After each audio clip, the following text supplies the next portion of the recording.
Mr. President. Senator from Vermont is recognized. Mr. President, there is a war going on in this country, and I'm not referring to the war in Iraq or the war in Afghanistan. I'm talking about a war being waged by some of the wealthiest and most powerful people in this country against the working families of the United States of America, against the disappearing and shrinking middle class of our country. The reality is that many of the nation's billionaires are on the warpath. They want more, more, more. Their greed has no end, and apparently there is very little concern for our country or for the people of this country if it gets in the way of the accumulation of more and more wealth and more power. Mr. President, in the year 2007, the top 1% of all income earners in the United States made 23.5% of all income. Top 1% earned 23.5% of all income, more than the entire bottom 50%. That's apparently not enough. The percentage of income going to the top 1% nearly tripled since the 1970s. In the mid-1970s, the top 1% earned about 8% of all income. In the 1980s, that figure jumped to 14%. In the late 1990s, that 1% earned about 19%. And today, as the middle class collapses, top 1% earns 23.5% of all income, more than the bottom 50%. Today, if you can believe it, the top 1/10 of 1% earns about 12 cents of every dollar earned in America. So we talk about a lot of things on the floor of the Senate, but somehow we forget to talk about the reality of who is winning in this economy and who is losing. And it is very clear to anyone who spends 2 minutes studying the issue that the people on top are doing extraordinarily well at the same time as the middle class is collapsing and poverty is increasing. Mr. President, if you can believe this, many people out there are angry. They're wondering what's happening to their own income, to their lives, to the lives of their kids. Since between 1980 and 2005, 80% of all new income created in this country went to the top 1%. 80% of all new income.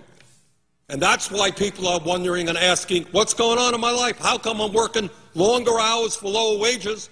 How come I'm worrying about whether my kids will have as good a standard of living as I've had? From 1980 to 2005, 80% of all income went to the top 1%.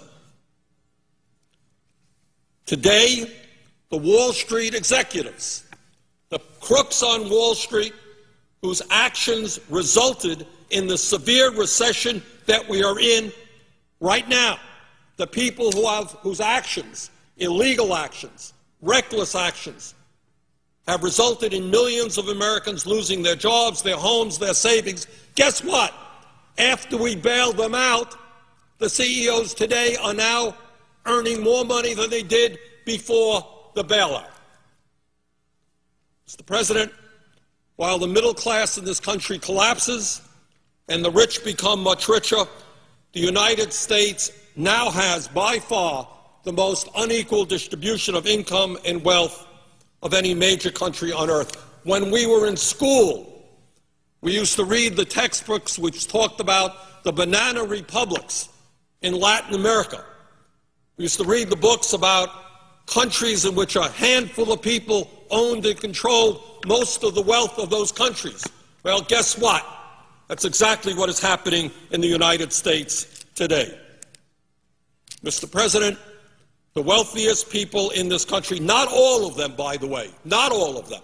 There are many wealthy people in this country who understand and are proud to be Americans, who understand that one of the things that's important is that all of us do well. But there are, on the other hand, many others whose apparently only concern is more and more wealth and more power for themselves. And this is an issue, this greed is an issue that we have got to deal with. Now, in the midst of all of this, growing income and wealth inequality in this country, we are now faced with the issue of what we do with the Bush tax cuts of 2001 and 2003. And if you can believe it, we have people here, many of my Republican colleagues, who tell us, oh, I am so concerned about our record-breaking deficit. I am terribly concerned about a $13.7 trillion national debt, terribly concerned about the debt that we're going to be leaving to our kids and our grandchildren. But wait a minute, it's very important that we give over a 10-year period $700 billion in tax breaks to the top 2%. Oh, yeah, we're concerned about the debt, we're concerned about the deficit, but we are more concerned that millionaires, people who earn at least $1 million a year or more, get on average $100,000 a year in tax breaks. So you got a $13.7 trillion national debt growing. You've got growing income inequality, top 1% earning more income than the bottom 50%. But the highest priority of many of my Republican colleagues is to make sure that millionaires and billionaires get more tax breaks. I think that that is absurd. But it is not only income tax rates that we're dealing with. It is the estate tax as well. And let's be clear, while some of my friends want to eliminate completely the estate tax, which has been in existence in this country since 1916, let us be clear that every nickel of benefit, all of those benefits, will go to the top 0.3%. And if we did, as some of my friends would like, eliminate the estate tax completely, it would cost us $1 trillion in revenue over a 10-year period, all of the benefits going to the top 0.3%. So I am sure that in a little while my friends are going to come down to the floor and say, we're very concerned about the deficit, we're very concerned about the national debt, but you know what we're more concerned about? Giving huge tax breaks to the wealthiest people in this country. But, Mr. President, the tax issue is just one part of what some of our wealthy friends want to see happen in this country. The reality is that many of these folks want to bring the United States back to where we were in the 1920s. And they want to do their best to eliminate all traces of social legislation which working families fought tooth and nail to develop to bring a modicum of stability and security to their lives. There are people out there, not all, but there are some who want to privatize or completely eliminate Social Security. They want to privatize or cut back substantially on Medicare. Yeah, you're 75 years of age and you have no money. Good luck to you getting your health insurance at an affordable cost from a private insurance company. I am just sure there are all kinds of private insurance companies out there just delighted to take care of low-income seniors who are struggling with cancer or another disease.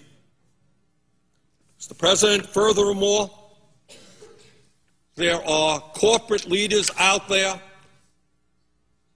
and many members of Congress who not only want to continue, they want to expand our disastrous trade policies. My wife and I went shopping the other day, started our Christmas shopping. And we looked, and virtually every product that was out there in the store, consumer products, was China, China, and China. We seem to be a country in which we have a 51st state named China, which is producing virtually all of the products that we as Americans consume.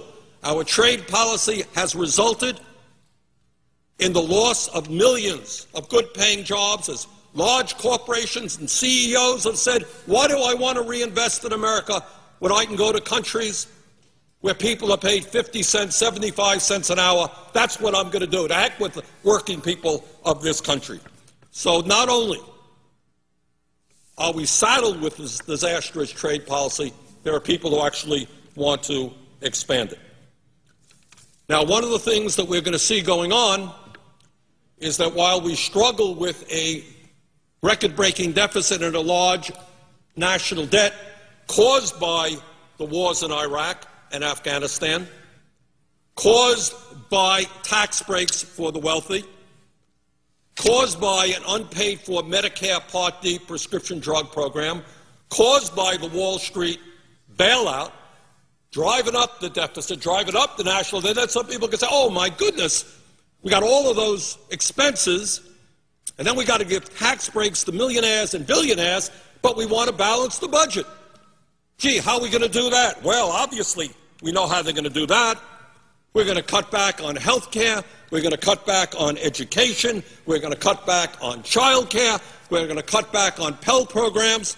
We just don't have enough money for working families and their needs. We're going to cut back on food stamps. We're surely not going to expand unemployment compensation. We got a higher priority, Mr. President. We have got to give tax breaks to billionaires. I mean, that's what this whole place is about, isn't it? They fund the campaigns. They get what's due them. Mr. President, amazingly enough, we have our friends on Wall Street, the CEOs of the large financial institutions. They want to rescind or slow down many of the provisions, the very modest provisions in the financial reform bill. I voted for the financial reform bill, but I will tell you clearly it did not go anywhere near far enough, but it went too far for our Wall Street friends and their lobbyists who are all over here. And for the hundreds of millions of dollars Wall Street spends on this place, they want to rescind, slow down some of the reforms there. These people want to cut back on the powers of the EPA and the Department of Energy so that ExxonMobil can remain the most profitable corporation in world history, while oil and coal companies continue to pollute our air and our water. Last year, ExxonMobil made $19 billion in profit. Guess what? They paid zero in taxes. They got a $156 million refund from the IRS. I guess that's not good enough. We've got to give the oil companies even more tax breaks. So, Mr. President, I think that's where we are. We've got to own up to it. There is a war going on. The middle class is struggling for existence, and they're taking on some of the wealthiest and most powerful forces in the world whose greed has no end. And if we don't begin to stand together and start representing those families, there will not be a middle class in this country. Mr. President, with that, I would yield the floor. Senator from